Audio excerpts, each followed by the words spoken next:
Bienvenue dans le débat sur France 24. La tension monte autour de la question de l'Ukraine. Washington a annoncé ce week-end le rapatriement des familles de diplomates et a détaillé les lourdes sanctions que subirait la Russie en cas d'invasion de l'Ukraine. Les pays de l'OTAN ont envoyé des navires et des avions de combat pour renforcer leur défense en Europe de l'Est. Moscou et Minsk ont annoncé l'organisation d'exercices impromptus en Biélorussie. Les États-Unis et les Européens ont pris des mesures pour protéger les approvisionnements en gaz naturel de l'Europe si jamais la Russie coupait le robinet. Emmanuel Macron a rencontré le chancelier allemand Olaf Scholz. Ils affichent une unité pour appeler à la désescalade. Alors la guerre est-elle inévitable? Quels sont les intérêts de chaque protagoniste? Jusqu'où peut aller Vladimir Poutine? La France et l'Allemagne ont-elles une carte à jouer? Peut-on aller vers une désescalade? On en discute avec mes invités. J'ai le plaisir d'avoir à mes côtés Pierre Servan. Bonsoir. Bonsoir. Spécialiste des questions de défense, colonel de réserve, auteur de 50 nuances de guerre aux éditions Perrin. Également avec nous, Julien Théron, bonsoir. Bonsoir. Enseignant à Sciences Po Paris, spécialiste des conflits et des relations internationales, auteur de Poutine, la stratégie du désordre. C'est coécrit avec Isabelle Mandreau et c'est Le Monde Talendier. Nous avons avec nous également par Skype de Berlin Ingeborg Gressle, bonsoir, députée allemande de la CDU, le Parti conservateur allemand. Bienvenue à vous. Merci beaucoup. Et en duplex de Londres, nous avons avec nous Denis McShane, ancien ministre des Affaires européennes britannique. Bonsoir et bienvenue également. Bonsoir, salut. Avant de démarrer ce débat, je vous propose tout de suite de regarder la préparation des forces de l'OTAN en cas d'agression russe en Ukraine avec Harold Gérard. L'OTAN montre ses muscles. Un renforcement annoncé des capacités militaires en Europe de l'Est avec un objectif, dissuader la Russie d'intervenir en Ukraine. Nous projetons de renforcer notre présence en Europe de l'Est, et cela pour inclure le déploiement d'encore plus de soldats de l'OTAN. Ces déploiements sont proportionnés et adaptés à nos engagements internationaux. Ils renforcent la sécurité de l'Europe pour nous tous. L'OTAN compte environ 4000 soldats déployés en Pologne et dans les pays baltes, mais aussi des chars d'assaut, des défenses aériennes et des unités de renseignement et de surveillance. Face à la Russie qui continue d'encercler l'Ukraine, les membres de l'OTAN accentuent la pression. Le Danemark envoie des avions de combat en Lituanie. L'Espagne envoie, elle, 4 avions et 3 navires en mer Noire. Les Pays-Bas enverront 2 avions de combat à la Bulgarie. L'Estonie, la Lituanie et la Lettonie déplacent des missiles anti-chars et anti-aériens en Ukraine. La France, quant à elle, est prête à envoyer des troupes en Roumanie. De leur côté, les autorités américaines confirment que 8500 soldats sont en état d'alerte.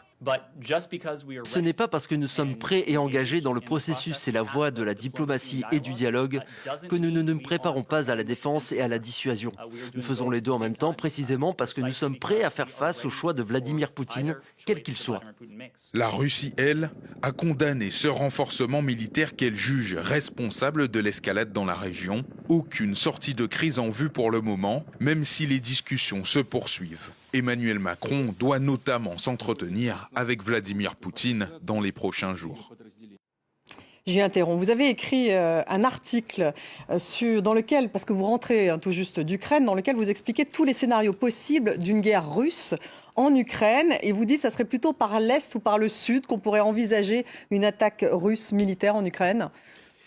Oui, effectivement, parce que c'est là où il y a le plus d'hommes déployés. Alors bien sûr, on parle de plus de 100 000 hommes du côté russe, donc à voir un petit peu la différence avec les chiffres qu'on vient de voir, qui sont quelques milliers d'hommes placés dans des États de l'OTAN de manière défensive. Donc on n'est pas du tout dans la même situation. C'est déséquilibré en faveur de la Russie. Bien sûr, oui, très, très grandement. Et puis l'autre point, c'est que la Russie encadre complètement l'Ukraine, au nord parce qu'elle déploie des troupes en Biélorussie, donc à l'est et au sud, dans la Crimée occupée, et puis même à l'ouest, la Russie a aussi des troupes dans une petite bande de terre qui appartient à la Moldavie, qui s'appelle la Transnistrie. Donc en fait, l'Ukraine est complètement encadrée, et c'est pour ça que l'OTAN place des troupes dans les États de l'OTAN qu'il y a autour, pour pas qu'il y ait de problème si la Russie envahissait. Elle est encerclée. Alors le président Zelensky, l'Ukrainien, donc lui, il évoque une invasion plutôt de Kharkiv, la deuxième ville ukrainienne à 30 km de la frontière russe. Ça serait plausible? Oui, qui est au nord-est de la Russie, effectivement. Oui, c'est tout à fait plausible. C'est pas très loin de la frontière. Moi, les contacts que j'ai eus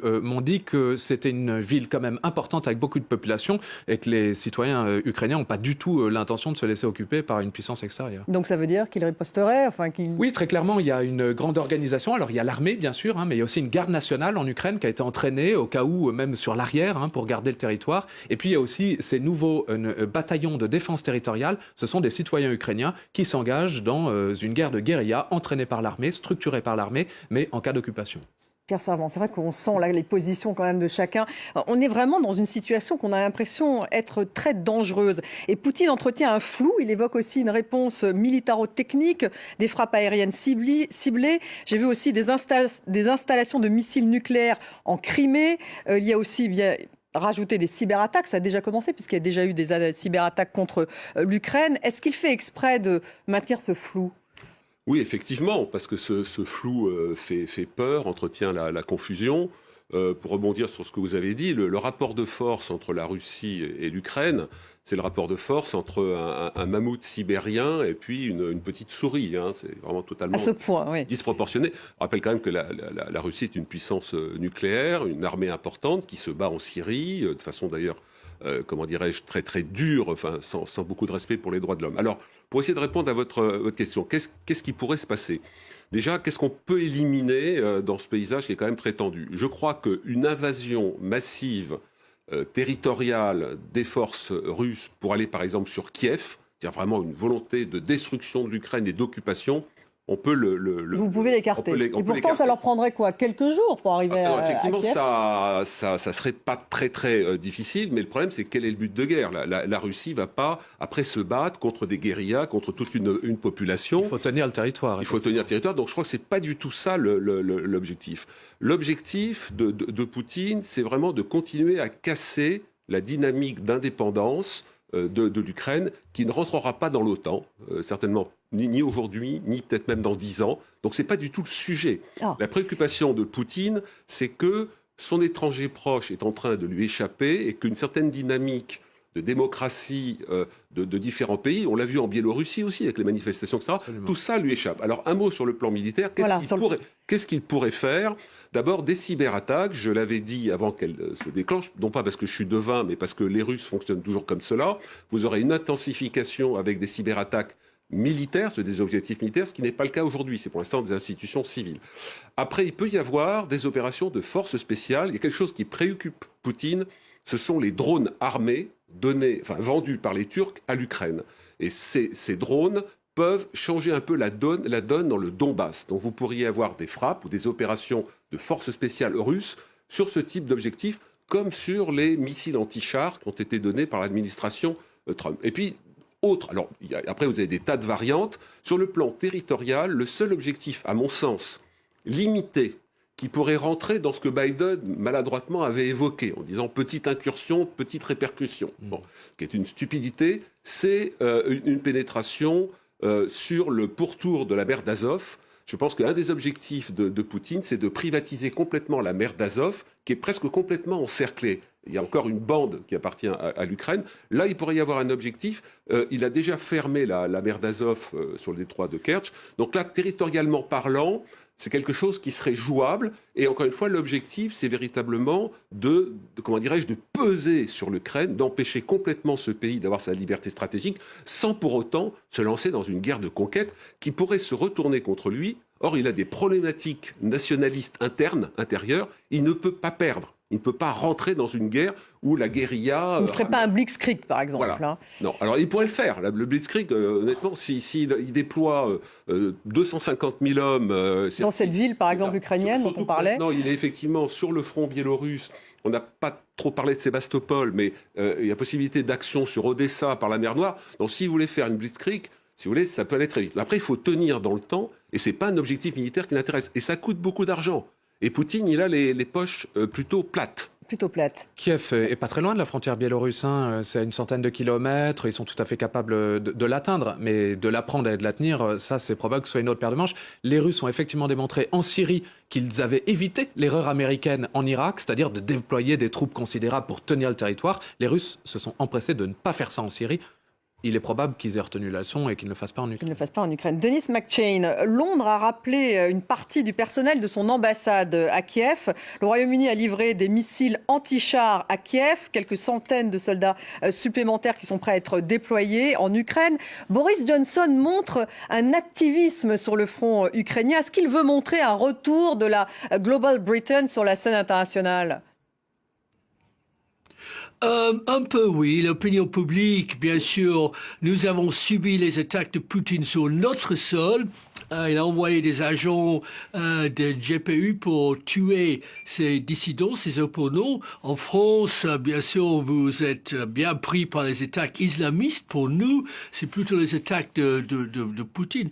Et bien sûr, l'Angleterre se sent toujours un peu isolée après le Brexit. Et c'est cette manière de dire oui, nous sommes présents. Madame la ministre des Affaires étrangères part pour Kiev demain ou après-demain.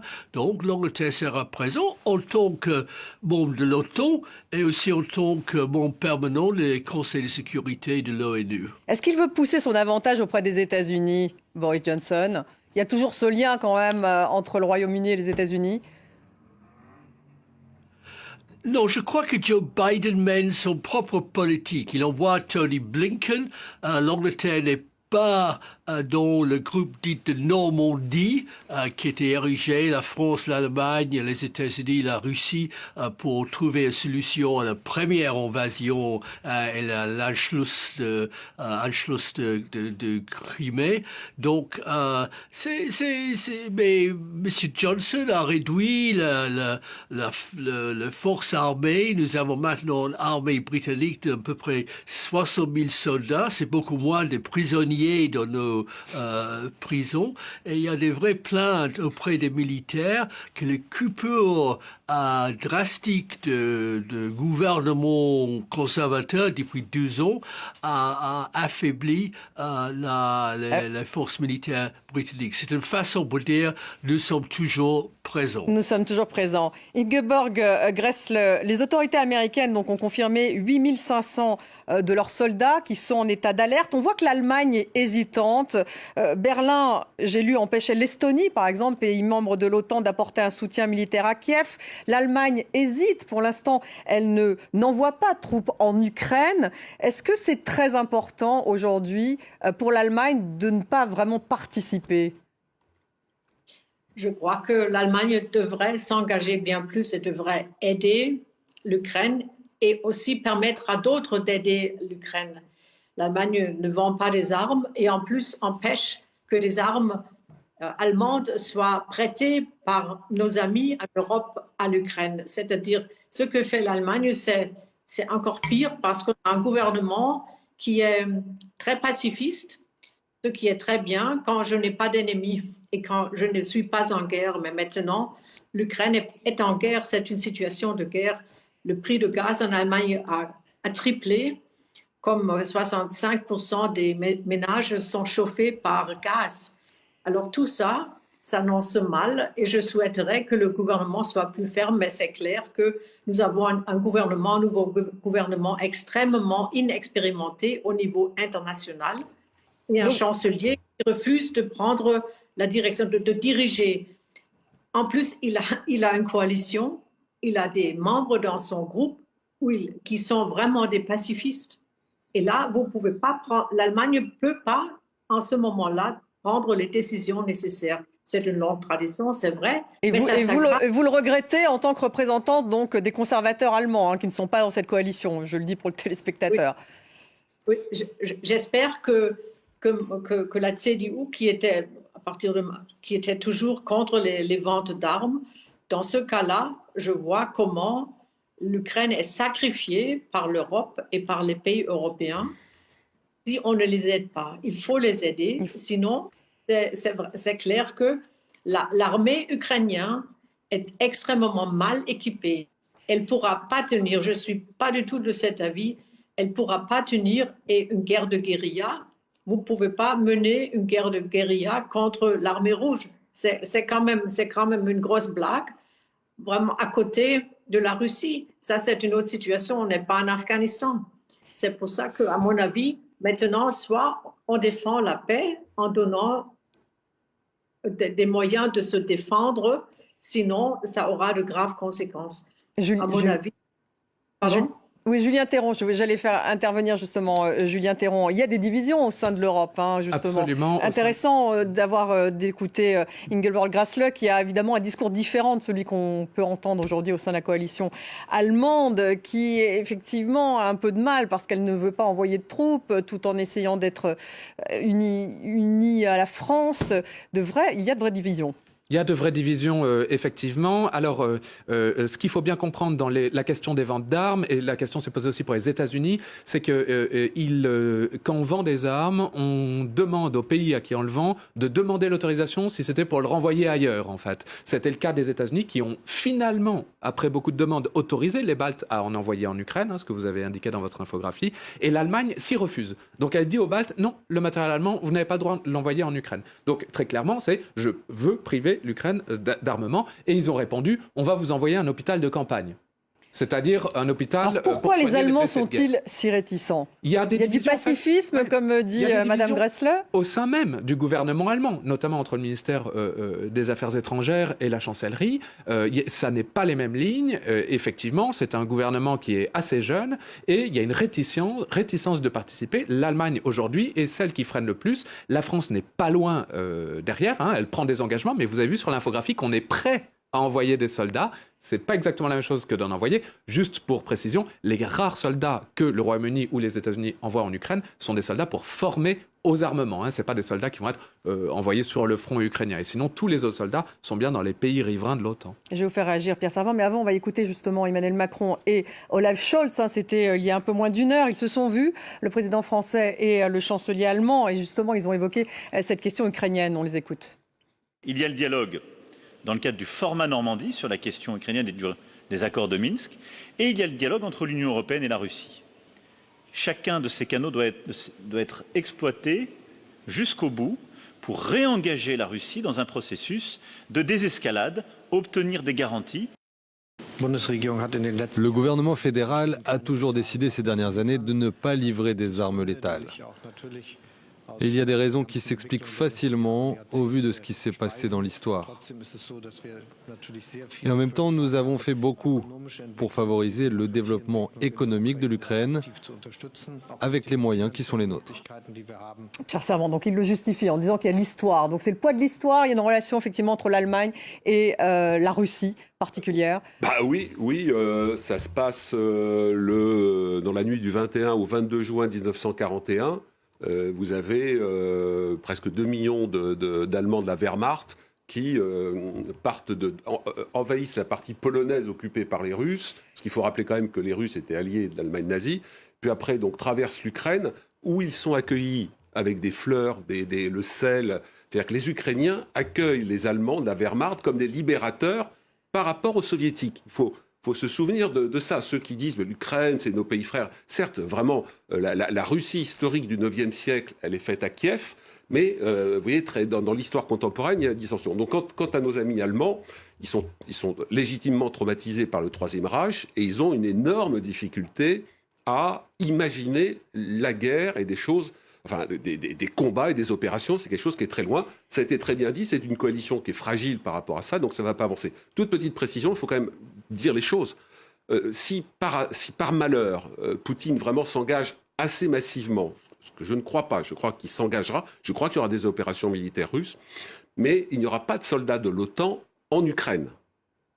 Il n'y aura pas de soldats de l'OTAN pour défendre l'Ukraine en Ukraine. Donc ça sera... Les soldats de l'OTAN sont positionnés dans les pays baltes, dans les pays... Ben oui, parce que les autres pays, si vous voulez, les pays baltes, la Pologne, qui ont connu l'hégémonie soviétique et dans l'histoire l'hégémonie russe, ils tremblent de peur. Et il faut le comprendre. Mais est-ce qu'ils seront suffisamment, justement, armés? Ce que disait Ingeborg Grässle, c'est que finalement, ça sera déséquilibré. Ah non, mais c'est quoi? D'ailleurs, Emmanuel Macron le disait aussi. Non, les Ukrainiens... Vous avez dans un discours, le discours des pro-poutiniens, de Éric Zemmour, que nous avons interviewé il n'y a pas très longtemps, assez dans l'air, Zemmour dit, oui, vous comprenez, la Russie est menacée, est encerclée, un pays de 17 millions de kilomètres carrés est encerclé, et il y a des missiles, c'est comme Cuba, il y a des missiles qui le menacent.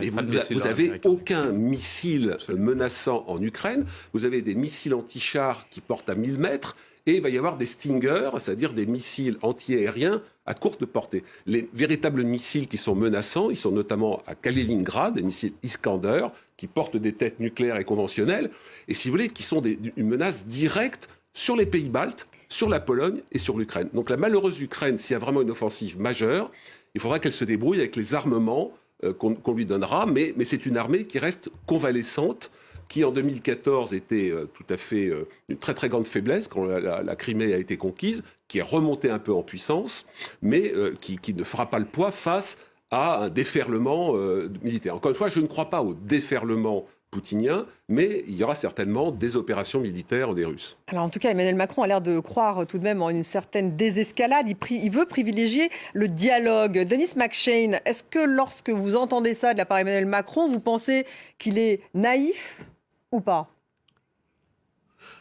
Non, je dis bonne chance. Le président Biden a parlé avec M.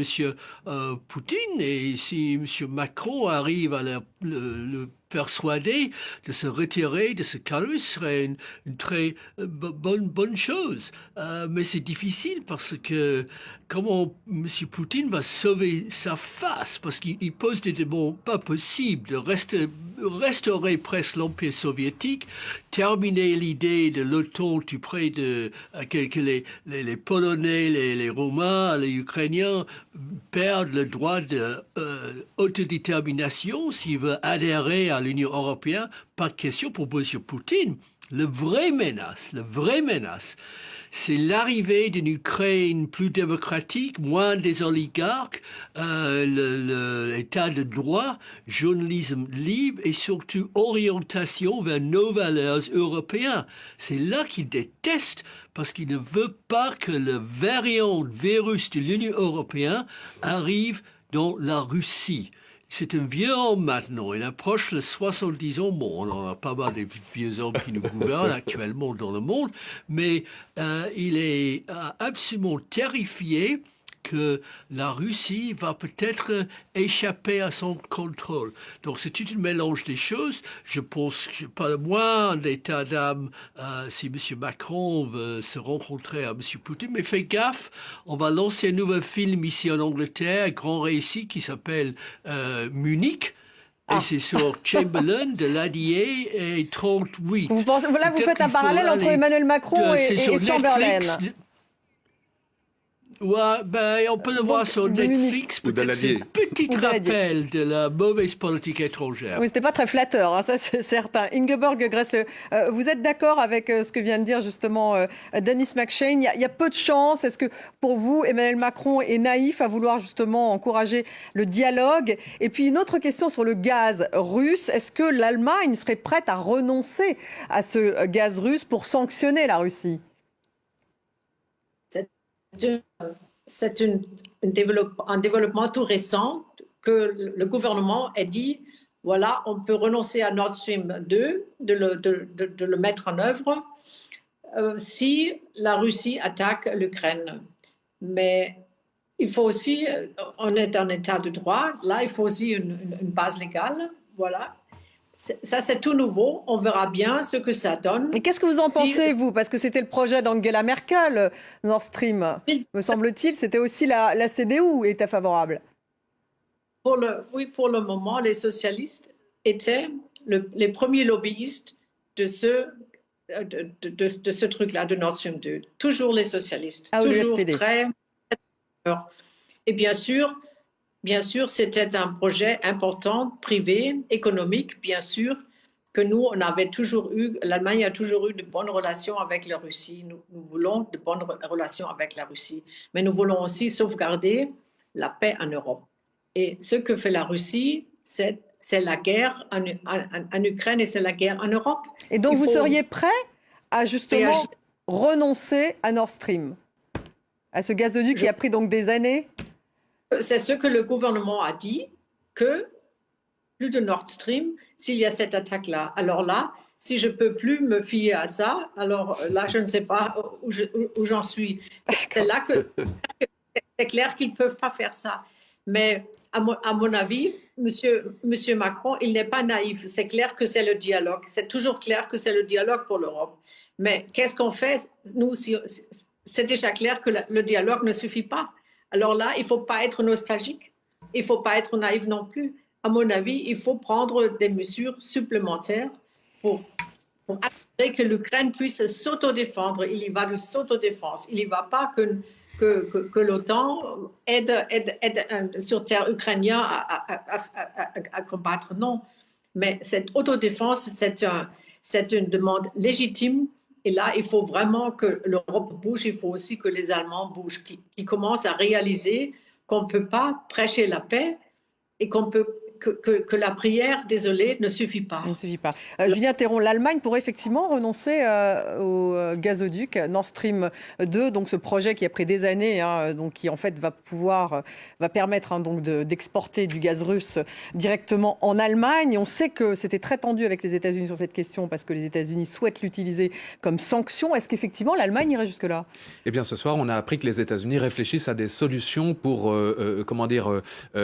renforcer l'approvisionnement en Europe dans le cas où, parce que ça n'est pas que le cas... En gaz, hein. Oui, ça n'est pas le cas uniquement de l'approvisionnement en général. C'est le cas de si la Russie voulait prendre l'Ukraine, par exemple, ou n'importe quelle autre situation de tension, il pourrait dire à l'Allemagne directement, eh bien maintenant, nous vous coupons le gaz. Et d'ailleurs, ça aura des conséquences considérables sur l'Ukraine, qui a une part de son PIB, de droit de transit du gaz. Donc là, c'est inversé, c'est ça qui est... En gros, c'est donner plus d'outils à la Russie pour faire pression. Et alors, ce dialogue-là, il est pertinent, bien sûr, mais il y a deux choses dans le dialogue. J'avais discuté avec Michael McFaul, qui était le conseiller de Barack Obama, et l'architecte de ce qu'on appelle la politique du reset, c'est-à-dire la remise à niveau, toujours de politique avec le Kremlin. Et, qui a plutôt pas fonctionné. Qui avait plutôt pas fonctionné. Il a écrit un livre pour s'en défendre. Bon, je vais pas... Bon. Mais ce qu'il disait, c'est que ce qui est très important dans une politique de dialogue, et là-dessus, d'ailleurs, nos amis britanniques le disent extrêmement bien, notamment l'analyse Kiegaris, c'est qu'il faut, d'une part, savoir exactement ce qu'on veut atteindre dans ce dialogue. Est-ce qu'on veut qu'ils se retirent de Crimée ? Est-ce qu'on veut qu'ils se retirent du Donbass, par exemple ? Est-ce qu'on veut qu'ils retirent leurs troupes d'autour de l'Ukraine ?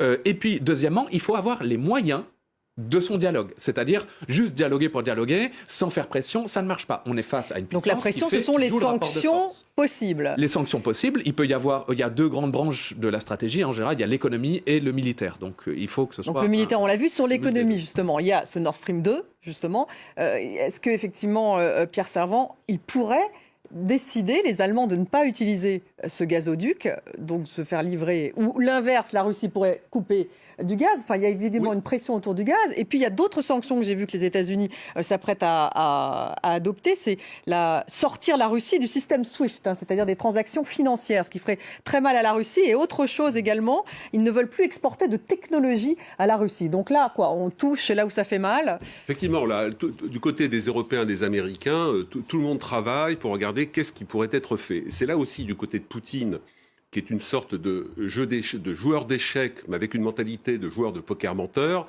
qui va regarder comment jouer sa partie. Je suis persuadé qu'il veut aller à une opération militaire. Tout ce qui a été dit, notamment par notre ami britannique, est infiniment juste. Il vieillit. En 2024, quand il aura terminé son mandat, ça fera un quart de siècle qu'il est au pouvoir. Il voit que son espace autour de lui échappe. Donc la Crimée, ça ne lui suffit pas. Non, c'est vraiment une question, je pense, de fond. C'est une question idéologique très très forte. En même temps, il va regarder comment faire pour essayer de passer en dessous du maximum des tensions. Pourquoi ? Parce qu'on parle de la pénalisation de l'Europe et des Allemands si le gaz est coupé, mais la Russie est extrêmement dépendante de ses clients. C'est-à-dire que si elle ne vend plus de gaz, elle aussi va se trouver étranglée. Et rappelez-vous que le PIB de la Russie, ce pays gigantesque, richissime, c'est l'équivalent du PIB de l'Espagne ou des Pays-Bas. Absolument. Donc c'est un pays qui est en grande difficulté et c'est un problème de Poutine. Vous l'avez rappelé tout à l'heure sur sa campagne en Syrie, que j'ai étudié très très près. Ça a toujours été des campagnes à l'économie. D'abord, pas de troupes au sol pour ne pas risquer la guérilla, mais le moins cher possible avec le maximum d'impact. Donc Poutine ira jusqu'au bout. Il doit aussi offrir à son opinion publique intérieure, après les Jeux Olympiques, tout ce qui va se passer sur le plan militaire, c'est fin, parce qu'il ne va pas priver... Vous pensez pas qu'il... Ah oui. Il ne va pas priver son pays des médailles que ses champions vont rapporter des Jeux Olympiques de Pékin. Donc, si vous voulez, les bruits de bottes sérieux pourraient commencer fin de février. D'abord, les manœuvres avec la Biélorussie seront terminées le 20 février. Donc, la fenêtre de tir très préoccupante, c'est fin février, début mars. Et d'ici là, les partis diplomatiques, il en a rien à faire. On ne négocie pas en diplomatie si on a quelque chose à La négocier. négociation, donc toutes ces négociations avec Poutine aujourd'hui ne servent à rien. Il faut le faire, mais elles ne servent à rien. Pourquoi ? Parce que dès le départ, si nous avons à négocier tous les deux quelque chose, j'arrive en disant voilà mes propositions, et un peu faire ce que Charles Pasqua, ministre de l'Intérieur, faisait jadis, ce qui est à moi, ce qui est à vous est négociable. Donc c'est-à-dire c'est la position poutinienne. Vous n'avez pas de négociation diplomatique dans ce cas-là. Pour renforcer ce qui vient d'être dit, effectivement, les négociations originelles, les demandes originelles, c'est un retour aux membres de l'Alliance Atlantique avant 97, c'est-à-dire qu'il faudrait que les 3 pays baltes, les Polonais, les Bulgares, les Macédoniens, les Monténégrins, la Roumanie se retirent de l'OTAN. Ça, c'est ce qu'a demandé Vladimir Poutine au départ. Vous imaginez bien, et les Américains ont été très clairs, alors ils ne parlent pas pour toute l'organisation, mais aller demander aux Estoniens de se retirer de l'OTAN, vous allez voir la Inacceptable, ont-ils dit. Absolument. Alors évidemment, si vous mettez la barre beaucoup trop, les analystes russes eux-mêmes, de plusieurs think tanks à Moscou, ont dit il est évident qu'il n'y a aucune volonté de concéder quoi que ce soit. Et ils ont dit, on négociera, on ne retirera aucune de nos demandes. Donc dès le début, si vous voulez, très clairement, il y a une demande qui est très poussée. Vous avez une construction... Donc on est chacun montre ses muscles, si on ne parle pas. On est dans une construction que Poutine bâtit depuis 6-7 mois, avec notamment le fait qu'il a dit à plusieurs reprises qu'un génocide se préparait dans le Donbass. Et c'est pas autour de lui, c'est dit, j'ai retrouvé ça dans des papiers de conseillers proches de Poutine, un génocide se prépare dans le Donbass. Qu'est-ce que ça veut dire ? Vous avez des fausses négociations diplomatiques. Vous avez cette affirmation-là.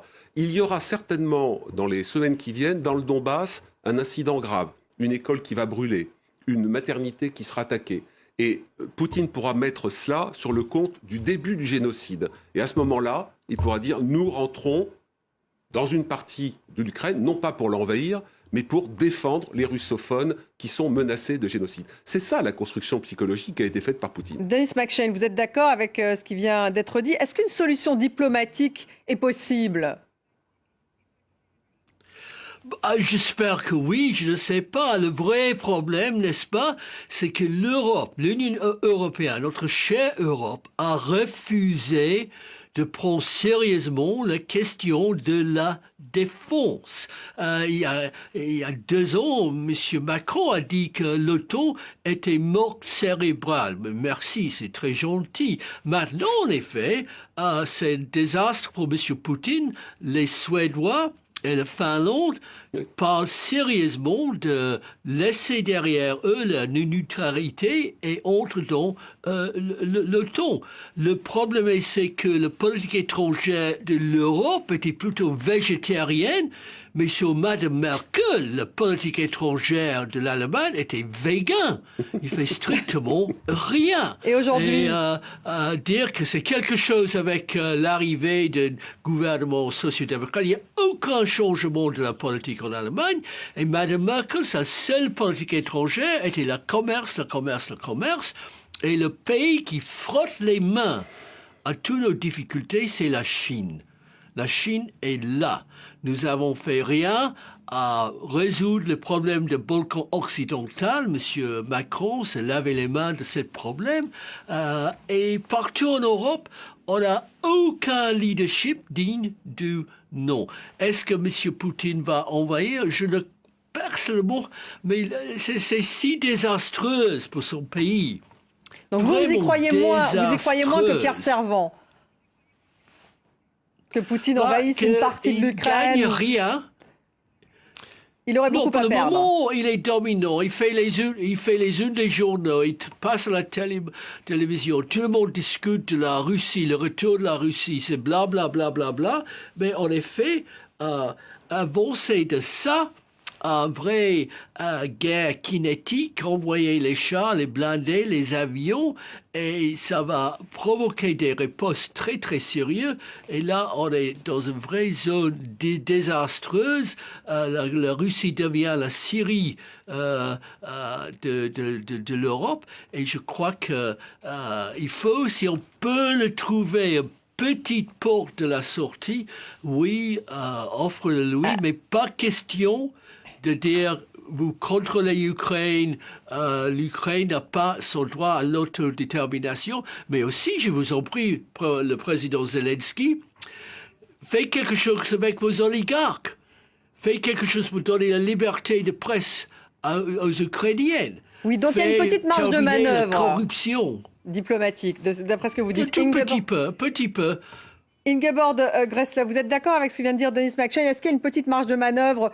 Par exemple, effectivement, les Occidentaux, l'Amérique pourrait dire on va retarder l'entrée de l'Ukraine au sein de l'OTAN en mettant une conditionnalité, par exemple, effectivement, à faire en sorte qu'il y ait moins de corruption dans ce pays. Est-ce qu'il y a une sorte de matière à discuter qui permette justement qu'on parvienne à un accord?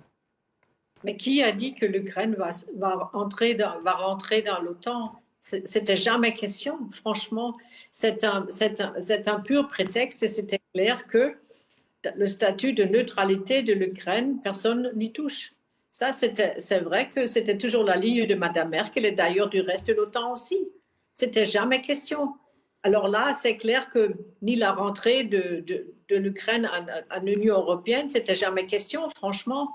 Il y avait un accord de coopération qui a été beaucoup changé et c'est clair que le statut et les plans de l'Ukraine pour l'avenir ont changé. Mais je ne me rappelle plus qui l'a dit. C'est clair que le peuple ukrainien a des projets aussi et le peuple ukrainien veut se diriger vers l'Ouest et vers les valeurs de l'Ouest. Et c'est clair que c'est là peut-être la menace pour Poutine.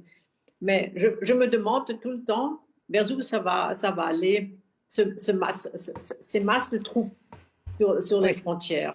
Voilà, ce scénario de guerre qui est déjà la guerre. Qui est très avancé d'après ce que vous dites. Julien Thérault, un petit mot justement. Est-ce qu'il y a une petite marge de manœuvre tout de même pour que la diplomatie puisse vaincre ?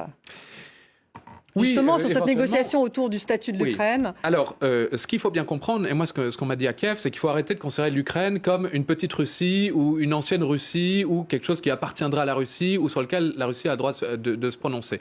Ils m'ont dit, on est un État souverain, on a des élections démocratiques, on n'a pas demandé l'autorisation à nos voisins pour prendre nos décisions. Vous voyez, donc ça, c'est quand même un point important. En revanche, du point de vue de Moscou, le discours est complètement différent. C'est-à-dire que Vladimir Poutine l'a dit, il n'y a pas de différence entre les Russes et les Ukrainiens. Voilà, mais quelles concessions pourraient accepter les États-Unis, justement, pour qu'on puisse avancer ?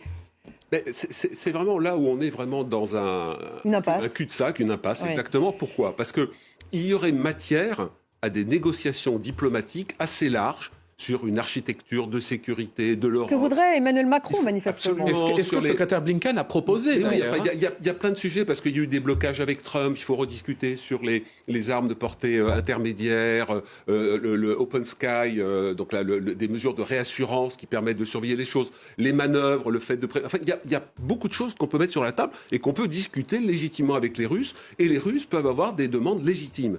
Mais c'est pas du tout ça. Je crois que c'est Jean-Yves Le Drian qui a dit les Russes, nous voulons continuer l'esprit d'Helsinki, les Russes veulent Yalta. Je crois que les Russes veulent Yalta. Alors ce serait quoi le Yalta de Poutine ? Ou alors les Sudètes c'est très clair. 38. Retrait de l'OTAN des pays de l'Est. Mais non, mais ça, il ne l'obtiendra jamais. Non, mais c'est ce qu'il demande. Mais non, c'est pour ça que c'est bloqué. En fait, si vous voulez, il y a deux possibilités. Donc il faut à Yalta, ça veut dire qu'il y aura un partage. Mais non, mais c'est pour ça que c'est pas possible, parce que le Yalta, si vous voulez, ça consiste à accepter que Poutine et ce regard sur l'étranger proche, ce qu'il appelle l'étranger proche, qu'il consolide. C'est-à-dire qu'en Biélorussie, il a tordu le bras à Loukachenko, qui a besoin des forces russes. La situation est effectivement tendue, parce que les Ukrainiens qui sont accusés, et l'OTAN qui est accusé d'encercler la Russie, vous l'avez dit, c'est eux qui sont complètement encerclés, et encore plus qu'auparavant, puisque par la Biélorussie, vous avez des avions de combat, des systèmes de défense sol-air, et puis vous avez la marine russe, etc.